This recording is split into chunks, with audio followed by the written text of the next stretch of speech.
windy, it's slippery.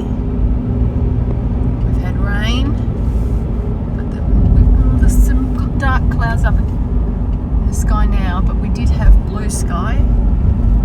The sun's still out.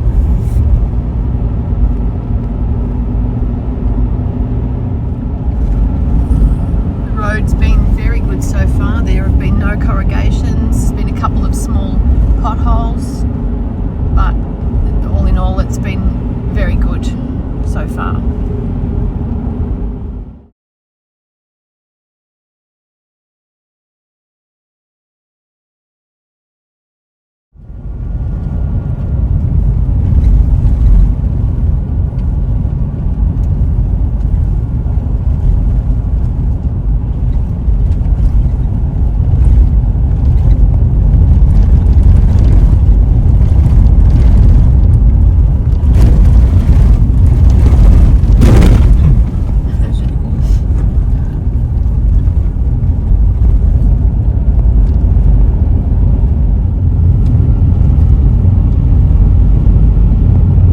Alaska Pipeline System is an 800-mile pipeline that transports crude oil from Prudhoe Bay, which is the northernmost ice-free port in North America, to Valdez.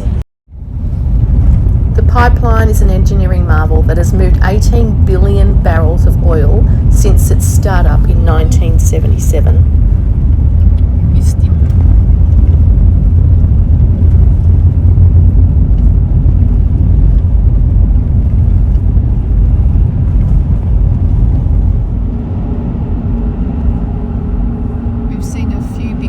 There's a truck there with pipes, obviously heading up to install it somewhere.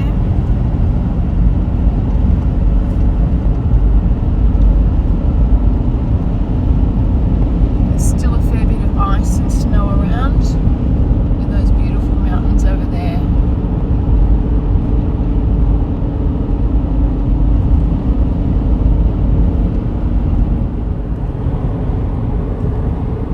So far been really scenic. It's been a very pretty drive.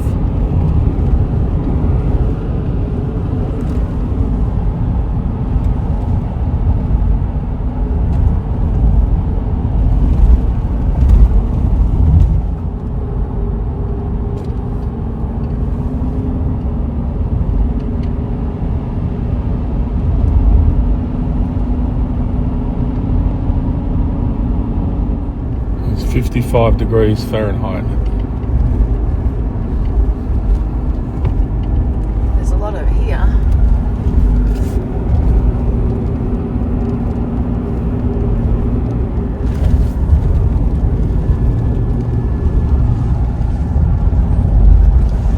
Looks like it's starting to rain again. Clouds are a bit dark again up there.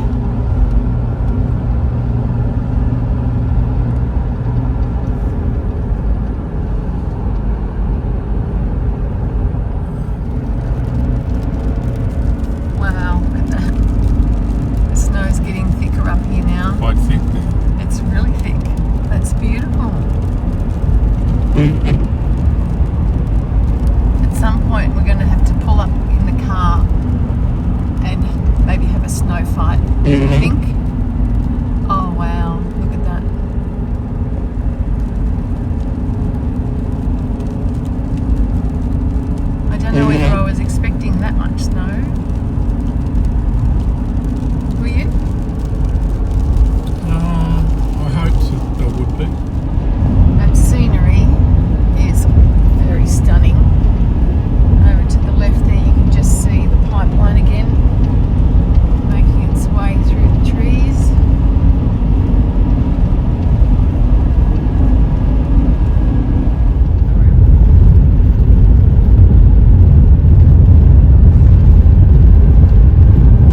this a lot on YouTube, and here we are. Okay? The Yukon River. All those things that look like rocks along the banks are clumps of ice. Wow. There's a wooden bridge, look at that.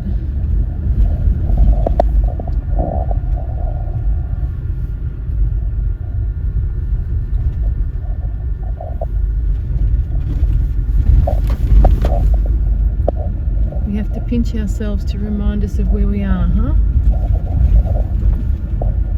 Wow. This is amazing, isn't it?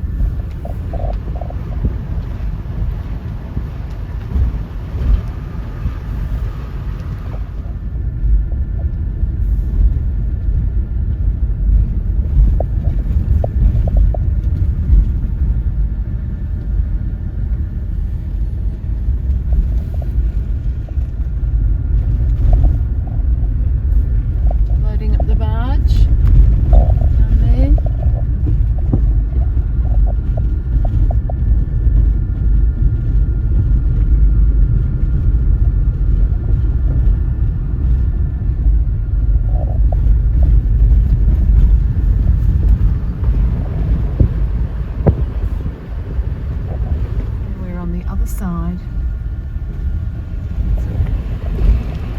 Park over there, so we're going to pull in there and have a look. We're going to pull in over here first and fill up the car with fuel.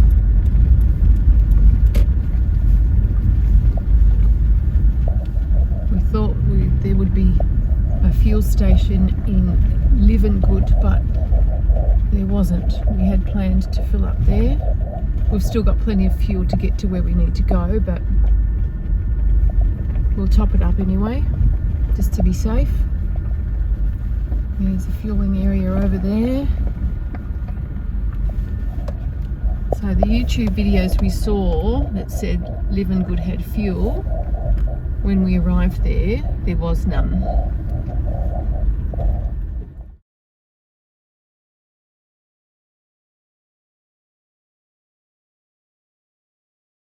There's the fuel tank there. You have to go to the office and get a key to start it up. So we're making our way over there now. It's something we haven't seen before.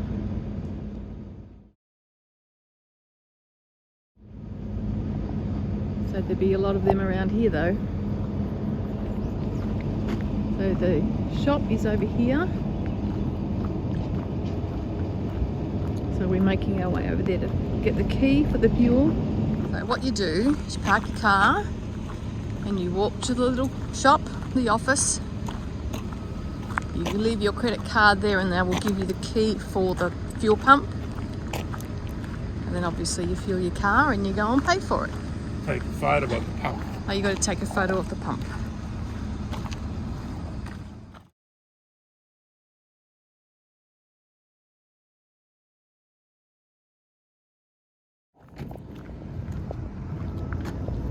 So we filled the car with fuel and now we're just making our way back to the office to pay for it. This is the inside of the store. Must get a few people in here because there's a lot of tables. A few souvenirs.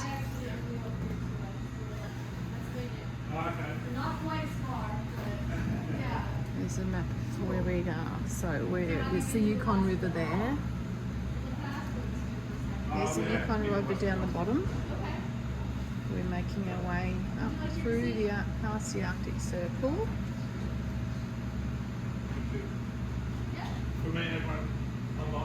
And that's where we're staying for a couple of nights in Wiseman. We might go a little bit further on tomorrow for a drive. Come back down and then we head back down and back to Fairbanks. More items that you can buy in here.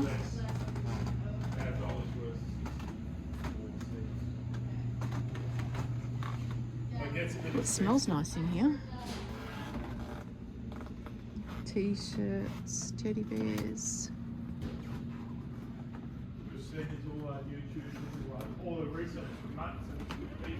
Yeah.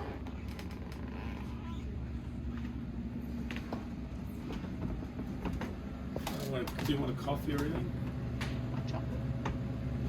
Yeah, right. So where do you live in Australia? Just out of Melbourne. Okay. Sort of rural, but I don't like one. Okay. Can you come up to experience a little bit?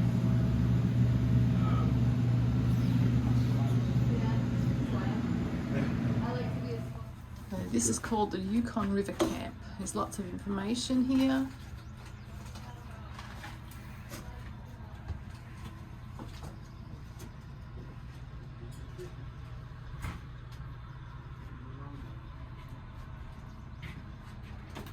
We've got a nice hot chocolate.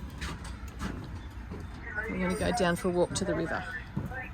We're going to get into the car and go and have a look at that park that we saw and drink our hot chocolate over there. That's funny. We went to get in the car. He said, hang on, go over your own side. So I've had to walk around to this side now.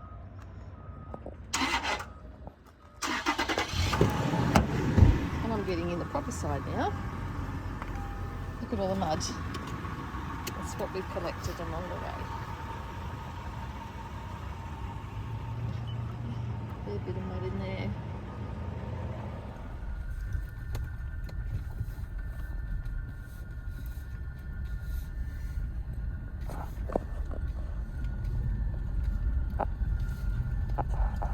So we've just left the roadhouse. There's the pipeline again. We're just going to come over to the other side of the road here.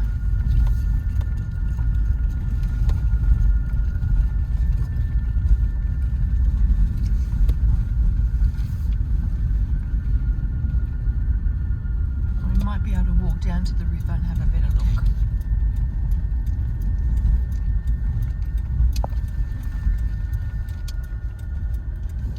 Not sure if that's the river there. The river's further down. So this is the Yukon River contact station.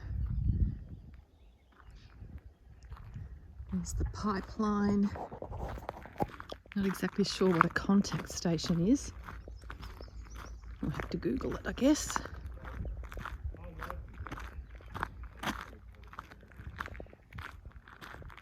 That pipe sure looks bigger when you're up close to it.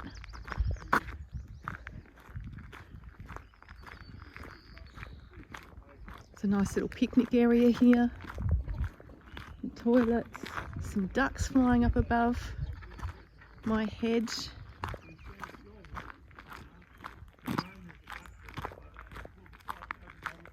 Jeff's found someone to talk to.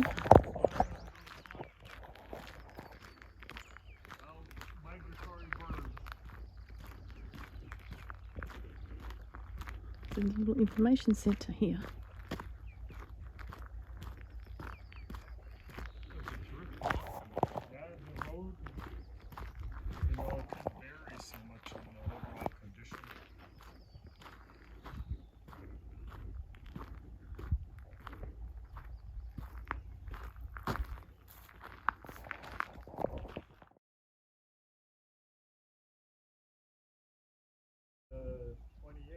There's a good information board, all about the pipeline and the history.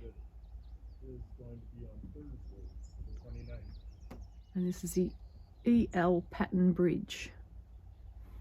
And there's a picture of it there. I'll take some photos of these as well so we can spend more time reading them.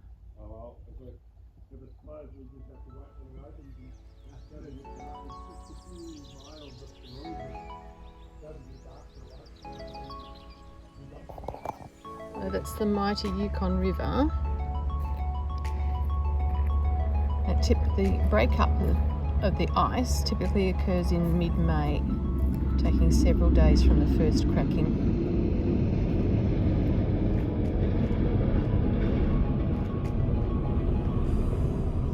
observation deck, information centre, the very helpful man, friendly man, picnic shelter, no camping here. We're going down toward the bridge. That was a good view from down here of the river and the bridge. We did see a lot of information on YouTube about the mosquitoes here. We have seen a couple of mosquitoes and they're the size of a small dinosaur almost. But I haven't had any muzzies on me yet. Have you?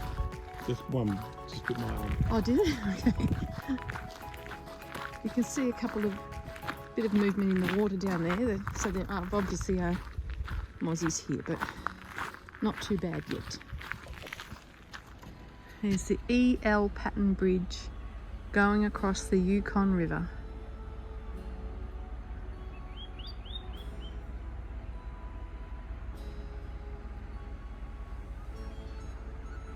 How beautiful, huh?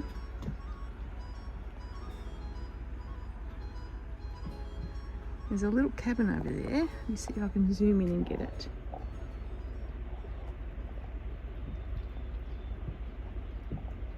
Imagine being in there in the middle of winter. Now, the man at the information centre back there did tell us that the reason they're, and you can just see through the trees there, the reason they are loading the barge is to take materials and machinery up the river that way, where they're doing some maintenance on a culvert on the road. That's what all that machinery is going to be for. The other lookout now. And if you look in the water, there's big chunks of ice floating down the river still. So on the other side, there's rocks along either side of the river, but you can still see a lot of snow and ice on the rocks over there. There's one big chunk, and there's another one just over here. They're quite sizable. Look a bit smaller from where I'm standing though.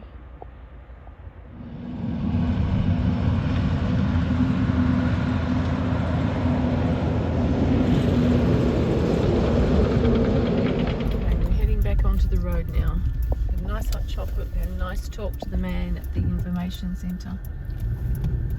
And now we're heading back off. Here's the pipeline. We're just going to continue following it. It's still only 12 noon, so we still have plenty of time to go slow and enjoy the drive. As we were speaking to the man at the information centre back at the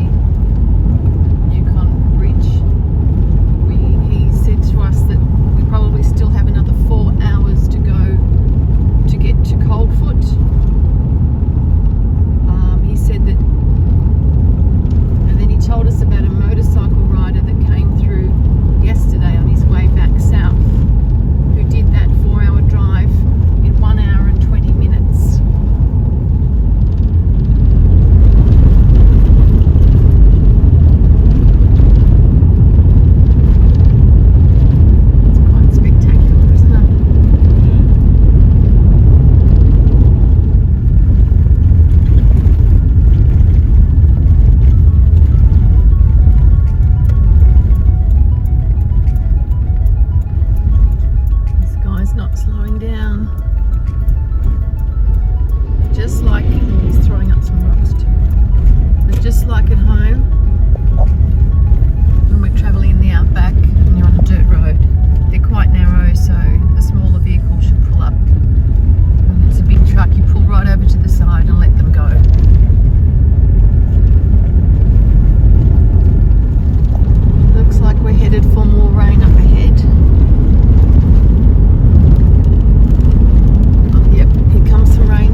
try and find the finger rock.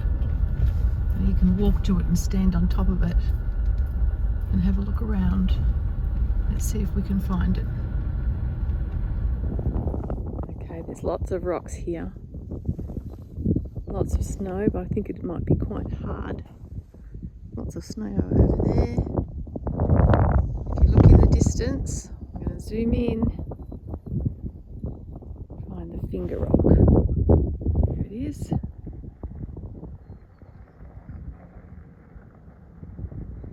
If we had more time, if I was a bit more adventurous, I'd definitely be walking out there to climb it. But maybe I'll give it a miss this time.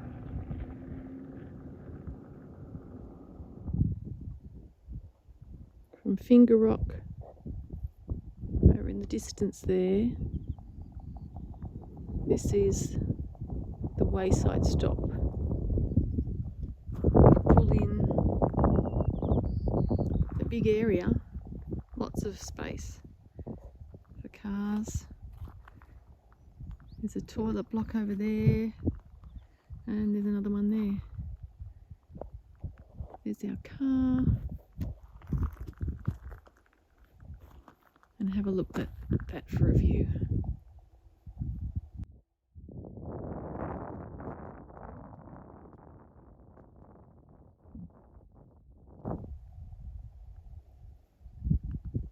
It's just beautiful. Might have to go and get the binoculars and see if I can see anything out in the distance.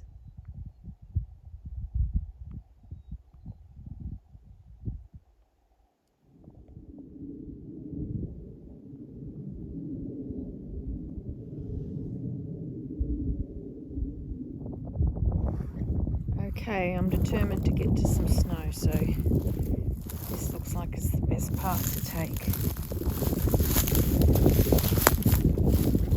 Somehow, without falling and breaking my neck, I've got to get down here. Oh, it's quite soft.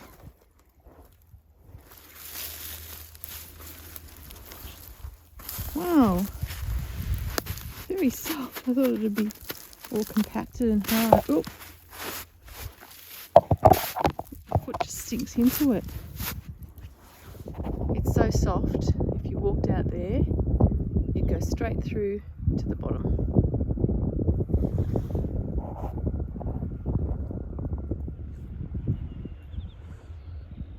So pretty. But at least I can now say I've walked on the snow at the Arctic Circle. Let's see if I can get down to this bit. I'm not going to walk on it, I've already got wet feet. You watch, I'll show you how soft it is.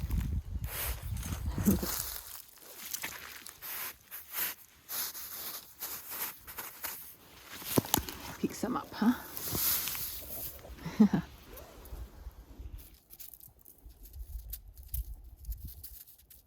I'll have to take this back and show Jeff. Now I've got to get back through here.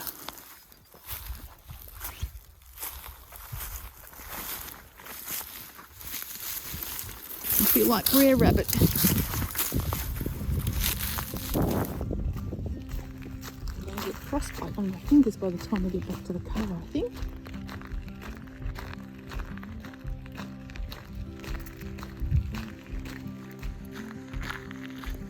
Snow from Finger Mountain in Alaska. Awesome.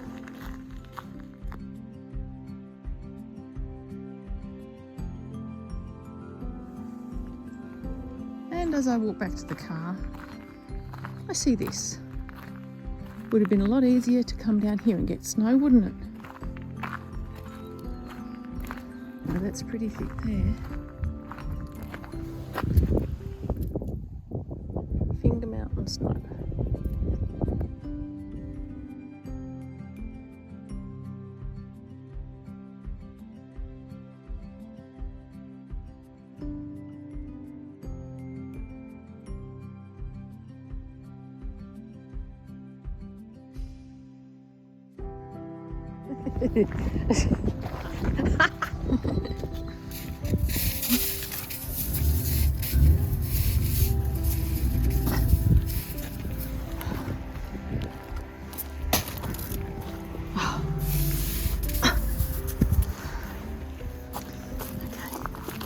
Sneaking up behind. Ready? Take aim and fire.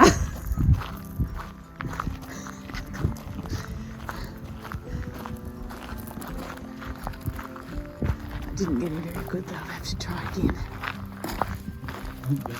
The rock way over there. Such a beautiful view. I'm just saying, I think this might be the tundra, as I mentioned the other day in one of my Facebook posts. You learn and see so much about the tundra and how the caribou migrate through the tundra.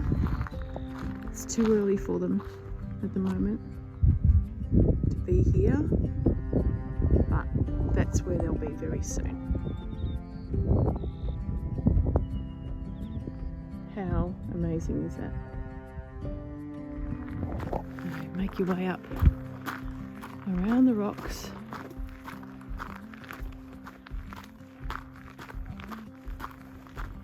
To overlook the tundra, I guess.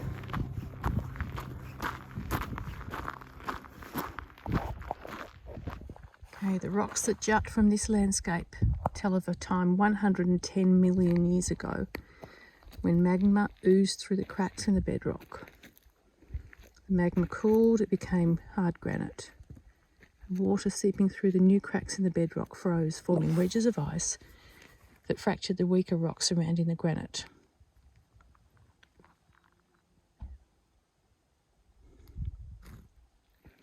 Over thousands of years, water and gravity carried these softer rocks away, leaving the granite slabs as enduring monuments.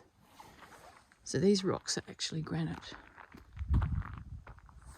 The big one there. The largest tor in this area stands 40 feet above the surrounding landscape.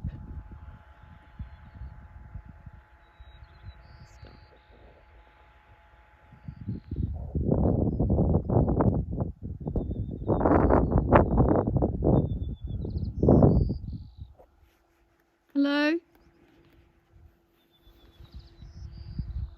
That's so people believe that we really are here.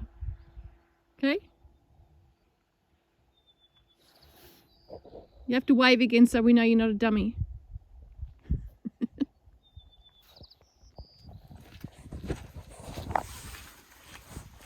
Okay, I've got to get a better shot at this. Give a good back hit in the back. I'll sneak up behind him.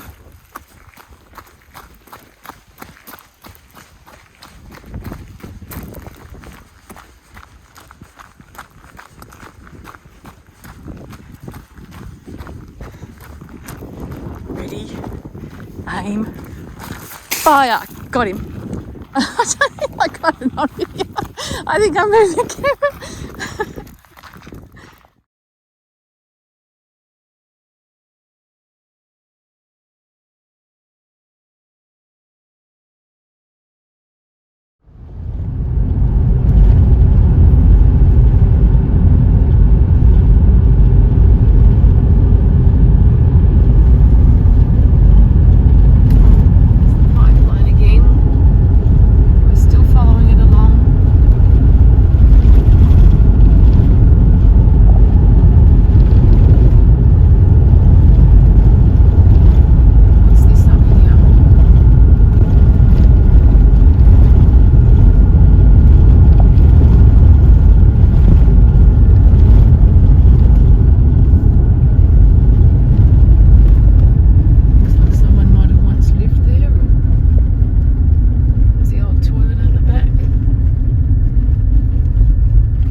caution lights have got blue in them, Yeah. where only emergency services have blue. Yeah. So here's the grader. He's obviously graded the road. And you can see this truck is spraying the road with white powder. And we came across that earlier when we saw the last grader working on the road. So we don't know what this white powder is. So when we get to the visitor centre tonight, we've got to find out what it is.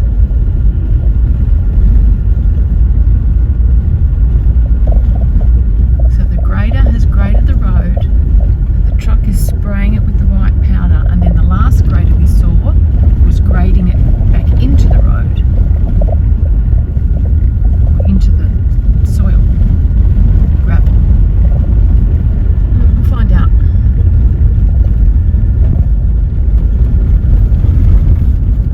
It's unusual. This nice truck has decided to pull over and let us pass first. Thank you, truck driver.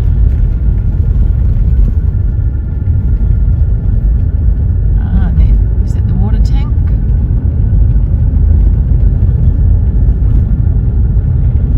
Yep, that's the water tank that sprayed the road. Trying to figure out why the water truck wets the road, and then the grader grades the wet road, and then the truck sprays the white powder over the wet road, and then the grader grades it all back in. So we figure so that the white powder might dissolve or harden into the ground, and when the grader grades the road, it hardens it all up. The Finger Mountain was at milepost 98. The Arctic Circle signpost, the big sign we're heading to, is at milepost 115, and we've just posted milepost 103. So we're not far from the junction, or the, what is it called? Arctic Circle. We're very, very close to the Arctic Circle. We'll be there very soon. This is the Arctic Circle here.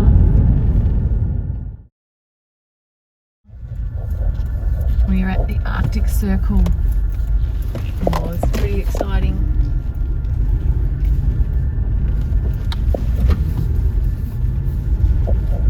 We are here.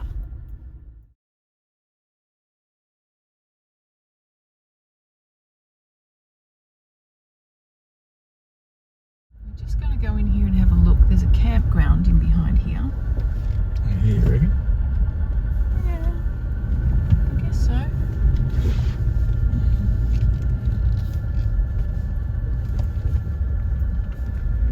There's the campground in here. Oh, there are people here. Oh, that's a good. He's got a good site, hasn't he?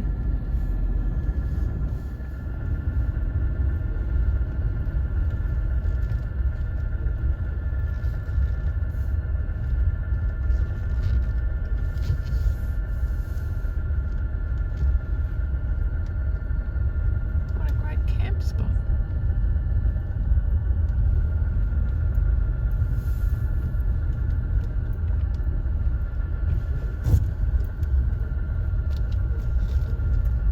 Fire pits.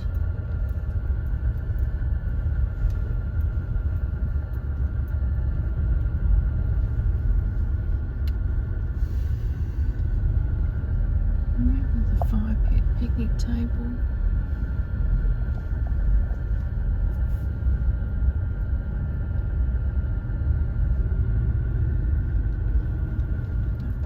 It'd be so good to come back to Alaska one day and travel in the motorhome. We've passed a lot of nice camp spots, and it would be just lovely to come and stay here for a little while. Oh, there's a camper food storage. So you put your food in there, and supposedly it is bear proof. You put your food in there rather than keep it. And there's the rubbish bins that are also bear proof. So you put your food, rather than keep it on in your tent or your camper, you put your food in there. Bear will not be attracted to your campsite. by the food, by the scent of the food.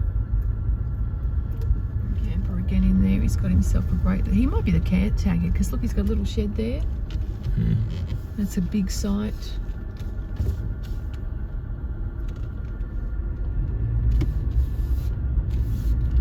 You are in bear country.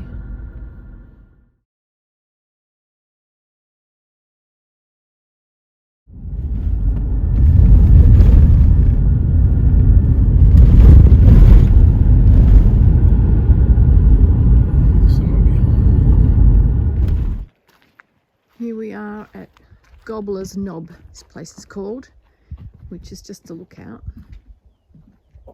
The information sign. And more beautiful views. Those birch trees are just beautiful.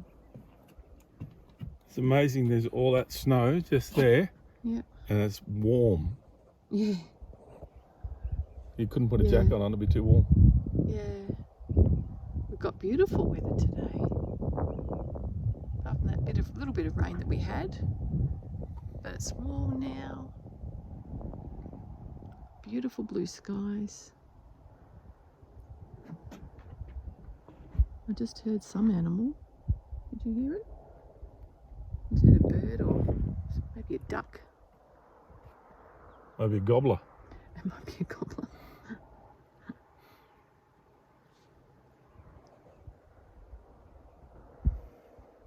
Oh, there's a car down there. Yeah, I can hear it.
The edges are sharp compared to the ones in the dirt. Yeah, we've had some pretty deep potholes. There's not that many potholes. It's sort of dotted throughout.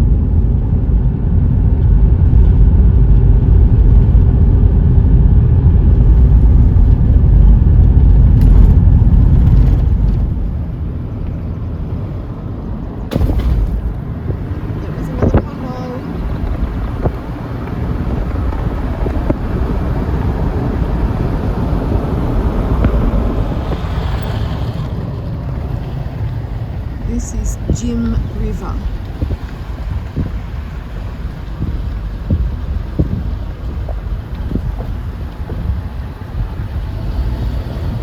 Beaver dam down there maybe. So our GPS is telling us we've got another 44 minutes of driving until we reach Coldfoot. So we've still got a few potholes in the road. But the road has been very good, really, in all, hasn't it, Jeff? Yeah. The scenery is still spectacular. On Bitumen Road again, and it's quite good. So 44 minutes until we reach Coldfoot, then we're going to have a nice dinner at the Roadhouse. I didn't say it was going to be nice. Well, we're going to have dinner at the Roadhouse. And then we've got another 15 or so kilometres or miles to go until we reach Wiseman, and we'll find our cabin. Oh, there's another pothole.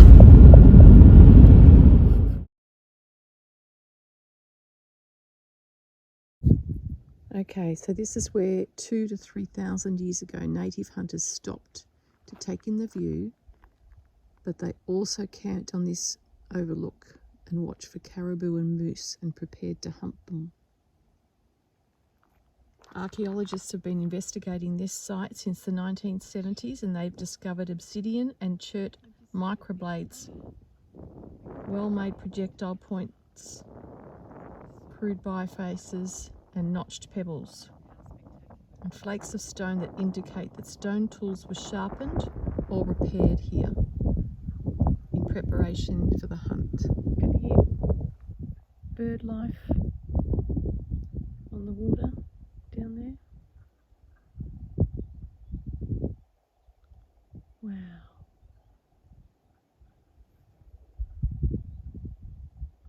Just stunning. Bit of a breeze.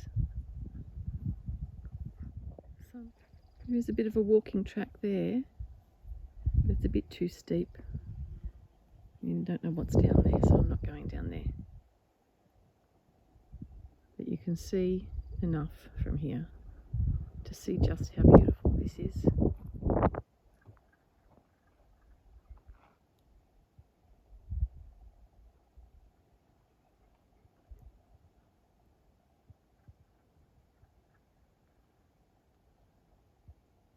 When that breeze goes away, that sun is actually quite warm.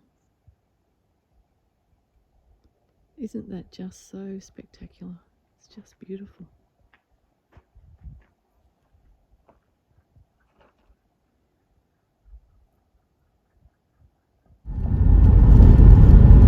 So Grayling Lake was at the milepost of 150, and Coldfoot, which is where we're stopping to have some dinner at the roadhouse, is at milepost 175. So we're pretty close now. We've only got 25 miles to go until we reach Coldfoot.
hours of driving. I'm a bit tired. I'm sure Jeff's tired too. So we're going to stop here for a little while. It's Coldfoot Road over there. And the visitors centre is to the left.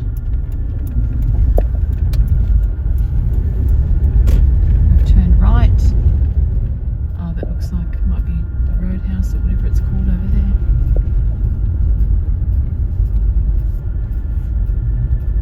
There's fuel bowsers over there. What a setting, hey? Just have a look at that. This is our dinner stop.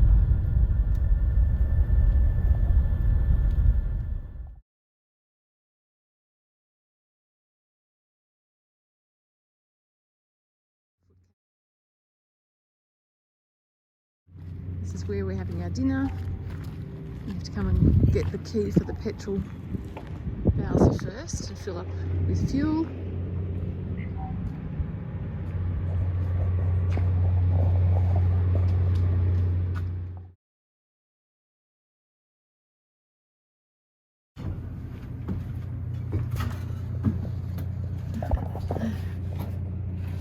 Just like an outback Australian pub.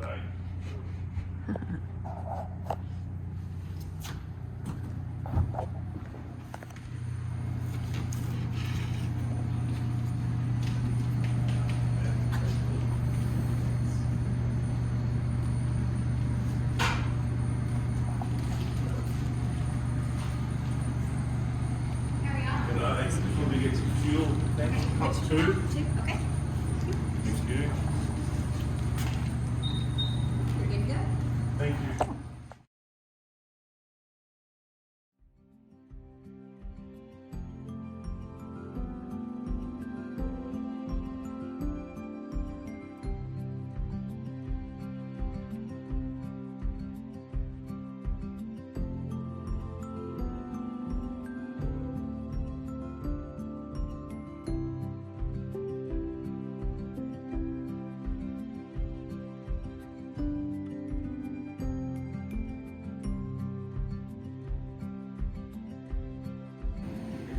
I've got the blue cheese sauce. There's chicken tender, boiled egg, ham, and that's real ham. It's not just cheap ham, it's really nice ham. And it's so good.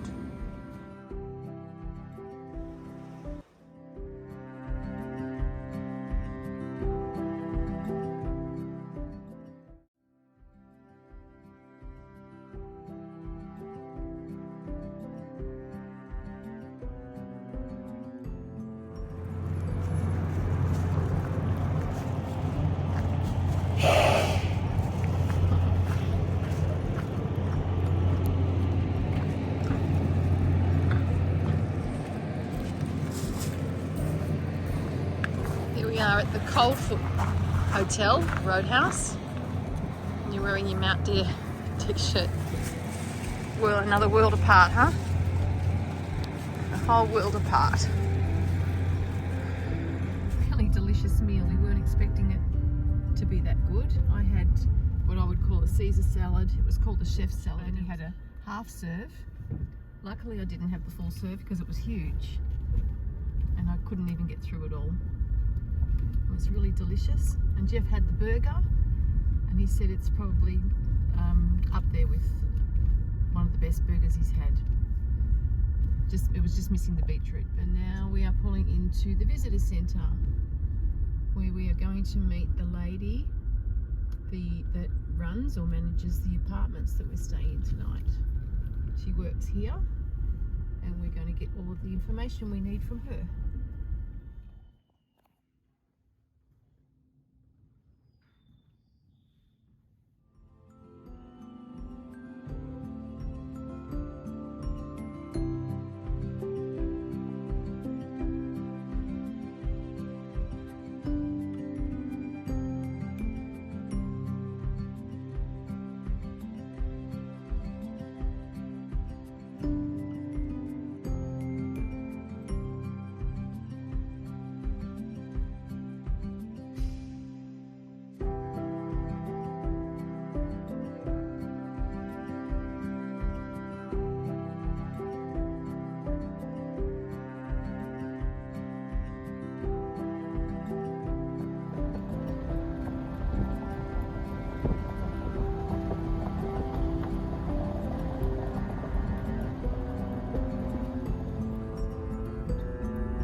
This is the polar cabin, and this is our home for the next 2 nights. Have a look around where we are.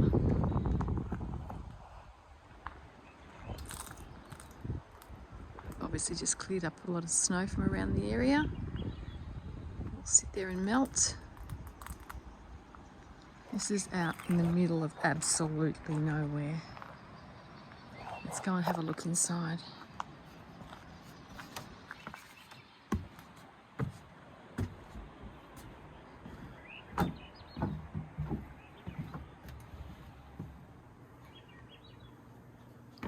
Lounge room.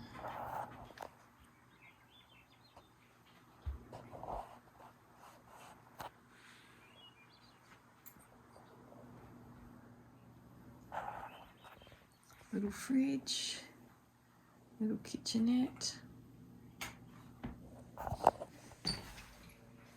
This is bedroom in here.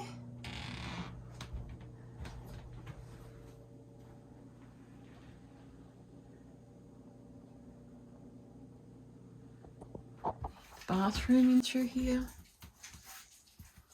Turn the light on.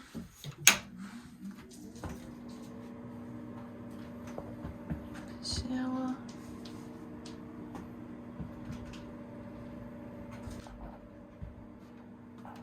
It's lovely.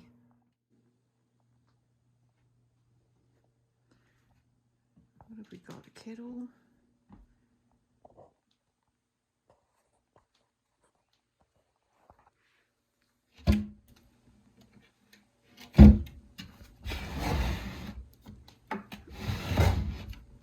It's got everything we need.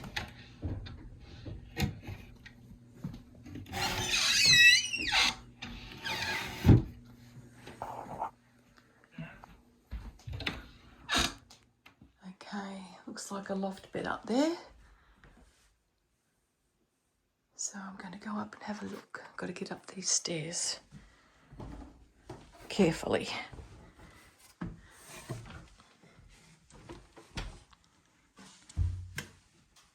Slowly and carefully up the stairs.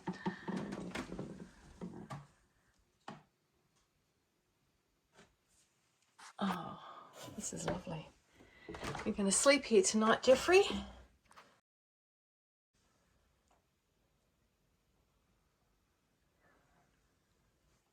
Wow.